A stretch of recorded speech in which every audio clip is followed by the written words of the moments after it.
On the 19th of September 2022, the nation fell silent as we paid our final respects during the state funeral of Her Majesty Queen Elizabeth II.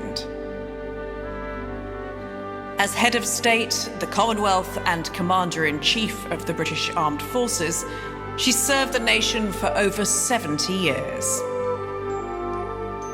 The admiration she held for her armed forces was a common thread throughout her truly remarkable life. A life of dedication.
The young princess was born on the 21st of April 1926 at 17 Bruton Street in Mayfair. The first child of Prince Albert, Duke of York, and his wife Elizabeth, Duchess of York, she was born into a naval family. Her father served before and during the Great War, including at the Battle of Jutland on the battleship HMS Collingwood. In December 1936, after the abdication of her uncle, King Edward VIII, her quiet family life came to an end. Her father acceded to the throne as King George VI, and from then on, the young princess was the first in line to the throne.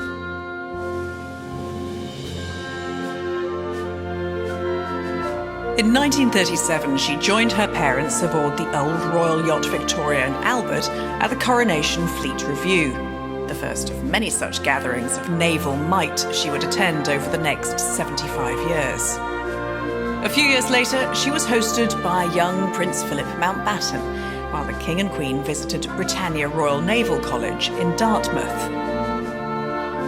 During the war years, the young princess spent most of her time at Windsor Castle, continuing with her education, studying art and music, and learning to ride horses.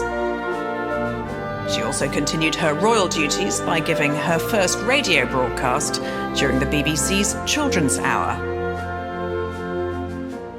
In wishing you all good evening, I feel that I am speaking to friends and companions who have shared with my sister and myself many a happy children's hour. Thousands of you in this country have had to leave your homes and be separated from your fathers and mothers. We are trying to do all we can to help our gallant sailors, soldiers and airmen. And we are trying too to bear our own share of the danger and sadness of war. My sister is by my side and we are both going to say good night to you. Come on, Margaret. Good night, children. Good night, and good luck to you all.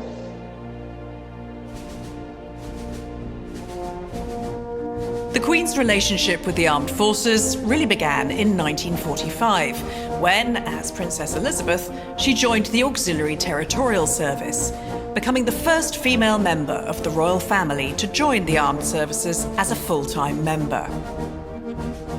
During her time in the ATS, the princess learned to drive and maintain vehicles, and from that point on, the Queen maintained a very close relationship through regular visits to naval establishments and ships, and she held many military appointments and honorary ranks throughout her lifetime.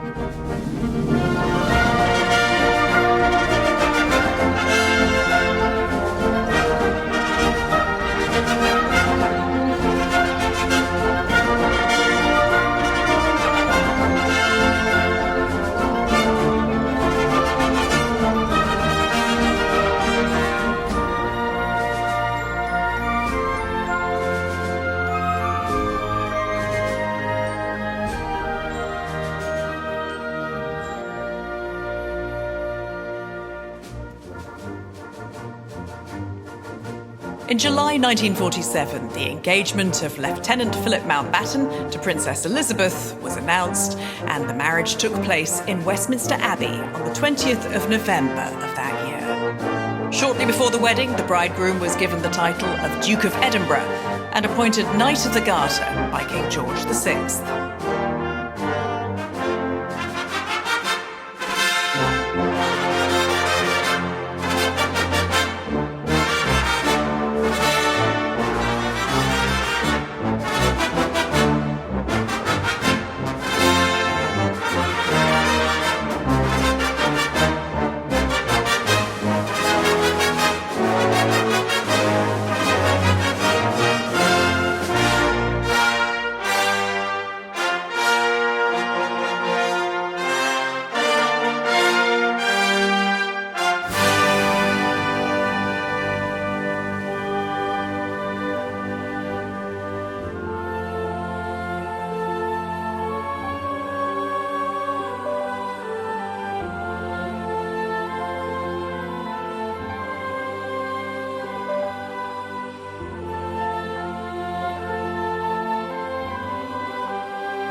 After their marriage, the young couple spent their honeymoon at Broadlands in Hampshire and at Burkle in Balmoral.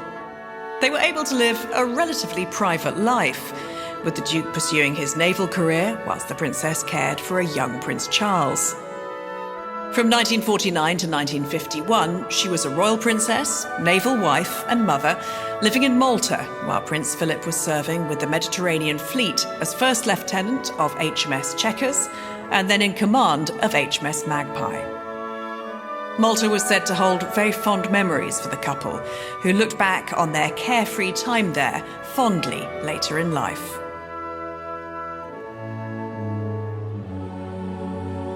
On February the 6th, 1952, she received the news of her father's death and her own accession to the throne whilst on an official visit to Kenya.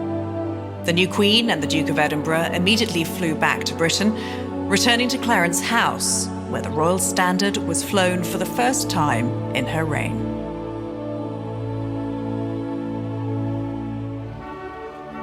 The coronation took place in Westminster Abbey on the 2nd of June 1953, and the ceremony was broadcast on radio around the world, and at the Queen's request, on television for the very first time. An estimated 27 million people in Britain watched the ceremony as the Archbishop of Canterbury anointed Her Majesty.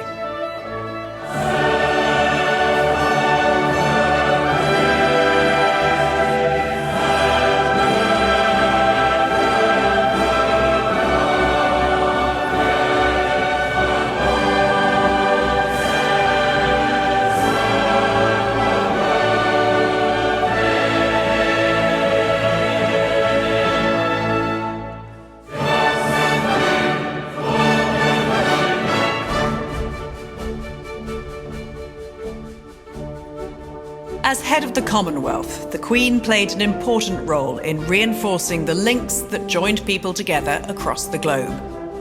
She made more than 200 visits to Commonwealth countries, spanning many regions, religions and cultures, with her first official visit being to South Africa in 1947 as Princess Elizabeth.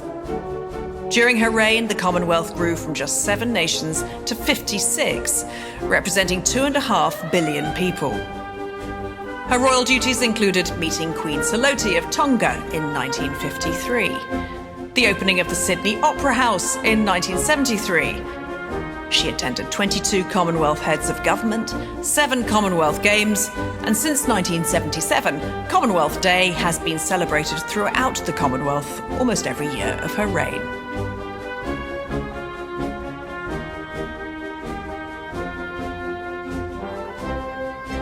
Although Her Majesty travelled extensively to many countries across the globe, she still managed to support her armed forces, especially the Royal Navy. Few people launched more ships than Her Majesty. Her first, at just 18 years old, was the mighty battleship HMS Vanguard.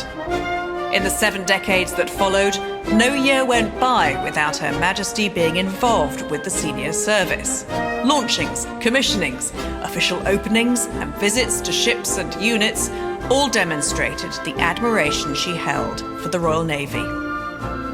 Of the numerous vessels she sponsored since launching HMS Vanguard, only 2 remain in service today: HMS Lancaster, the Queen's frigate, and the aircraft carrier HMS Queen Elizabeth.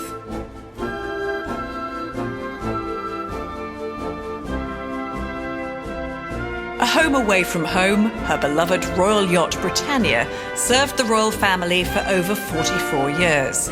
Hosting state visits, royal honeymoons, banquets, and family holidays, Britannia was a majestic symbol of the Commonwealth and a proud ambassador of the United Kingdom.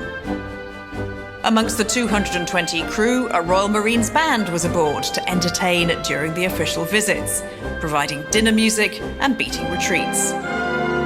Decommissioned in 1997, it was clear how much this ship meant to Her Majesty and to the rest of the royal family.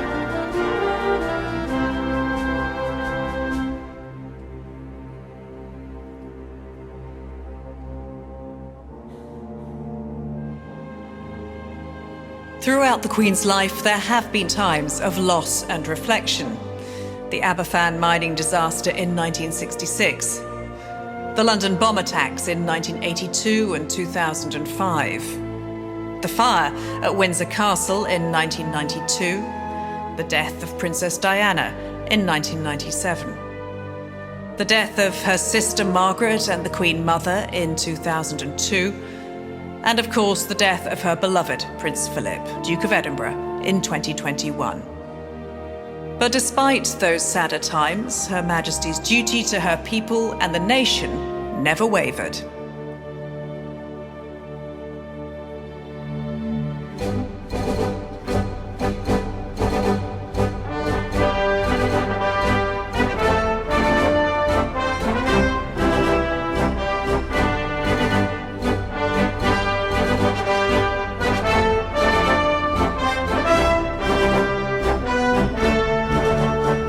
Her Majesty celebrated many Jubilees over the years, but in 2022 we celebrated her Platinum Jubilee. She was the first British monarch to reach such a milestone. Events took place around the world to mark this occasion, with London becoming the centre of celebrations. A spectacular concert at Buckingham Palace and a pageant parade down the Mall concluded a weekend of events that reinforced the sovereign's role as a force for unity and national identity.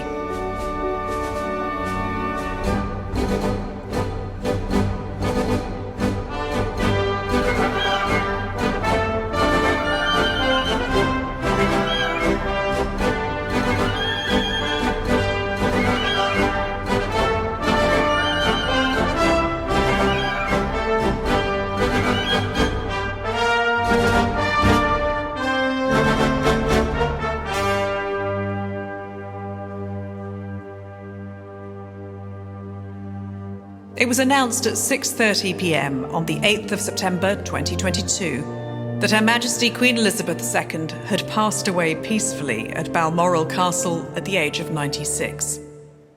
The state funeral took place on the 19th of September and was attended by 2,000 people, including 500 heads of state and foreign dignitaries. Around 6,000 armed forces personnel took part, and an estimated 1 million people lined the streets. The Royal Navy played an important role, with 96 Royal Navy sailors having the honour of pulling the state gun carriage during the procession through the streets of London.